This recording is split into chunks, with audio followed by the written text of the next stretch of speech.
Timnas Indonesia hanya punya 4 pemain cadangan hadapi Malaysia perebutan medali perunggu SEA Games.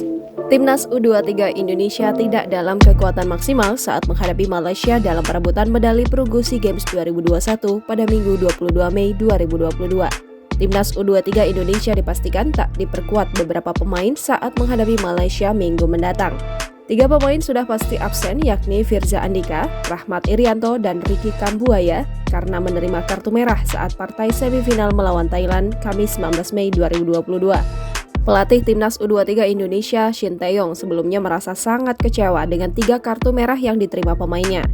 Pelatih asal Korea Selatan itu murka anak asuhnya tidak bertanggung jawab kepada tim. Selain karena kartu merah, satu pemain juga diragukan tampil, yakni Egy Maulana Fikri yang mengalami cedera. Akibat cedera itu, Egy gagal menyelesaikan pertandingan melawan Thailand.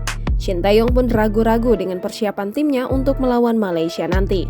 Kekuatan Timnas U23 Indonesia tetap akan tipis saat melawan Malaysia.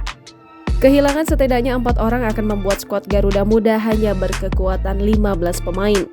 Sebelumnya, Timnas U23 Indonesia minus Elkan Bagot sehingga hanya 19 pemain yang diboyong ke SEA Games 2021. Itu artinya Timnas U23 Indonesia bisa hanya akan punya 4 pemain cadangan saat lawan Malaysia besok. Sementara itu, Ketua PSSI Muhammad Iriawan tetap memberi semangat meski Garuda Emas hanya akan bertarung memperebutkan perunggu di SEA Games 2021. Jangan lupa subscribe, share, komen, dan like ya!